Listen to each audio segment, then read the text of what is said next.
हमारे लिए मिट गया। आज हम लोगों को भी मिटना पड़ेगा। घर के घर में बैठ के कोई क्रांति नहीं होती है। जो अंधकार में रहते हैं वो क्रांति को घटित नहीं कर सकते हैं।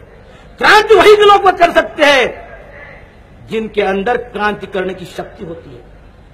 गुलामों को गुलामी की जानी हो जाएगी तो वो बंद करेगा, बाबा साहब ने बोला। लेकिन अगर हमारा लोग अगर चाहेगा कि हम अपने आप गुलाम बने तो काम कैसे होगा? इसमें बाबा साहब की तो गलती नहीं है ना। तो बाबा साहब नाम की शक्ति जो है हमारे अंदर का उद्रेक हुआ। अरे बाबा साहब क्या है? ये दो आंख ये बाबा साहब है, ये दो कान ये बाबा साहब है, ये श्वास ये बाबा साहब है। अरे सारा जीवन ही तो बाबा साहब है। बिगर बाबा साहब तो जीरो है। ये बाबा साहब है, इसमें प्लस में चल रहा है, नहीं तो जीरो है, जीरो। अब प्लस में चलना है। आने वाले समाज को ये दिखाना है, हमारे आने वाले पीढ़ी को ये दिखाना है कि एक बाबा साहब हम लोगों के लिए मर मिट गया। एक बाबा साहब सारी जिंदगी इस समाज को बनाने के लिए अपने पेट को काटते रहा। बड़ी दुख की बात होती है, कभी कभी हमने तो क्रिटिसाइज नहीं करना चाहिए, लेकिन ऐसे हो गया है समाज के अंदर कि आज समाज में लीडर लोग समाज का पेट काटते अपना पेट भरते। एक बाबा साहब था, अपना पेट काट के समाज को बनाया, और इन्हीं लोगों ने जिन्होंने बाबा साहब के बाद में आए समाज का पेट काटा और अपना पेट भर दिया। बड़ी दुख की बात होती है।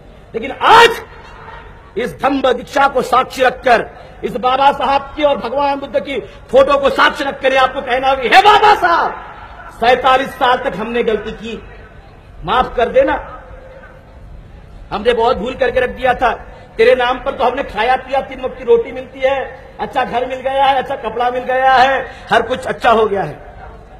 आज तेरी कसम खाते हैं, तेरे समाज की कसम खाते हैं, तेरे मिशन की कसम खाते हैं, और तेरे आंसुओं की कसम खाते हैं। अरे बाबा साहब रोता था, जानते हैं ना आप लोग, रोता था समाज के लिए कि क्या होगा मेरे समाज का।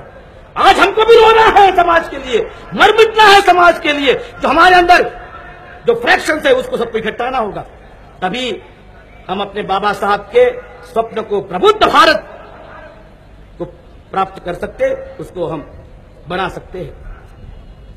बाबा साहब की जो कल्पना थी प्रबुद्ध भारत कि सारा भारत एक प्रबुद्ध बने, यहां पर जो जाति की वैषम्यता है, जो जहर फैला हुआ है वो नष्ट हो जाए, सारा समाज एक रूप आ जाए।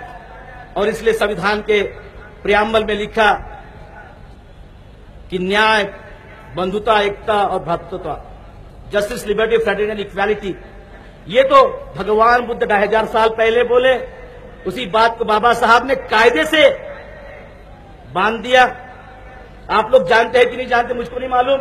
जापान की जब पहला संविधान बना, जापान का पहला संविधान 500 शताब्दी में, 5वीं शताब्दी में, तो उनका संविधान का पहला आर्टिकल क्या था? हम जापान के लोग बुद्ध, धम्म और संघ के शरण में जाते हैं। पहला आर्टिकल, हम जापान के लोग, ये राजा ने लिखा कि हम जापान के लोग बुद्ध, धम्म और संघ की शरण में जाते, पहला आर्टिकल। दूसरा आर्टिकल क्या था? इस जापान को चलाने के लिए प्रेम, मैत्री, करुणा, समता, न्याय, बंधुता की आवश्यकता है। ये भगवान बुद्ध को हम साक्षी रखकर इसको मानते हैं।